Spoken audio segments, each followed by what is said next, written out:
This is Ilocos Norte! Mabuhay! Welcome to Eco Flag Ilocos. Join us as we explore the stunning landscape, rich culture, and sustainable tourism initiatives of Ilocos, Philippines.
Go! Welcome to Purpurawan Rock Formation, Ilocos Norte!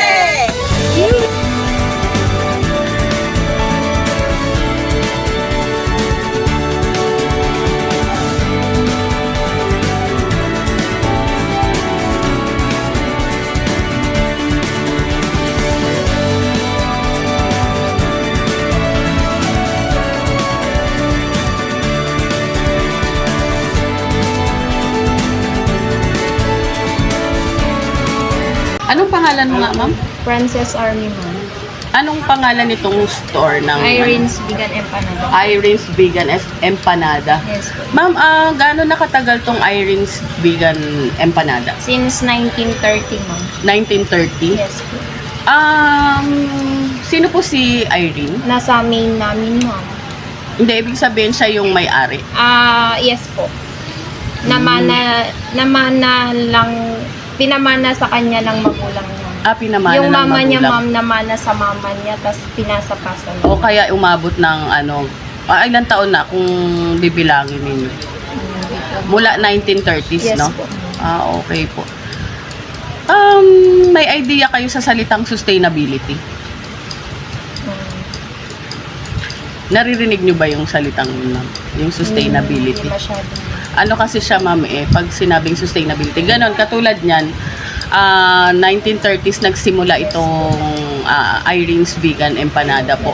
So, ibig sabihin, palagay nyo, malaki ba ang naidudulot niya sa Ilocos or Yes, dito po. sa vegan when it comes to yung economic impact? Yes. Palagay nyo sa papaano? Kasi dito sa Calle Crisologo, parang kayo Kami lang lang yung yung may empanada rito. Yes, So, po. bakit? Kaya? Si Irene kasi ma'am, siya yung unang nag-empanada sa lahat-lahat ma'am. Kung i-search mo kasi sa Google Map ma'am, siya yung unang lalabas. Siya. So, bakit kaya walang ibang nag-empanada rito? Bakit parang kayo lang? Di ko alam ma'am, kasi ang sabi kasi nila ma'am, mahal daw yung renta dito. So, ibig sabihin, dahil sa tagal na ni Irene's vegan empanada, kaya niya nang masustain yung or pag-aari nila to? Hindi ma'am, Nangungupahan sila. lang talaga. Yes po. Ang vegan, itong Crisologo, ano to? Calle Crisologo ba ay pag-aari ng gobyerno? Hindi ko lang alam. Hindi mo. Okay. Pero, yun nga, simulat sa pool, yun yung naging business nila dito, no? Yes po. So, ibig lamang sabihin, sa palagay mo, kumikita siya kasi hindi siya nagsara di ba? Tapos po. nag-iisa siya rito. Yes po. Okay. Mga magkano ang kinikita nito sa araw-araw? Sa araw-araw mo. Depende kasi sa tao mo. Hindi, ano yung malaking kinita nito? Mga nasa 5,000. 5,000. Yes po. Ano ang mababang kita? Yung ma'am, yung Monday to Thursday. Mga 1,000 to 1,000, 2,000. Pero malaki ang impact niya sa income ng Yes, ng po. vegan. Ito lang ba yung niya? Mayroon pang ibang lugar na Sa Manila dati ma'am, kaso nagsara. so nag-iisa lang to dito sa Yes, sa po. Ilocos. Yes ma'am.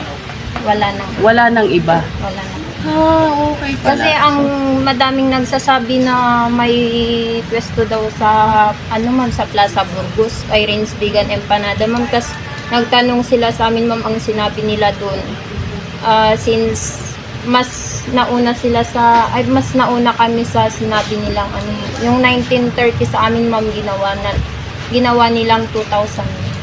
Ganon. Yes. Sige. So, thank you very much po Salamat. Tanong lang tayo. Hi tayo. Ha? Ay, ilalim ba? Sorry. Tay, ano po pangalan niyo, tay? Ricardo po. Ricardo. Tay, sa tagal niyo na nagkakalesa, tay, okay naman, tay? Okay naman po. Ilang years na kayo nagkakalesa, tay? 30 years na. 30 years, tay. Malakas ba ang kita sa kalesa, tay? Ito weather. Weather lang. Anong pinakamataas na kita mo, tay, sa Sa peak season na. peak season? Anong pinakamataas, tay? 3,000. 3,000, tay. Pag di naman peak season, tay? Lang. Pag hindi peak season, pag ganitong season, rainy season, matumal kasi.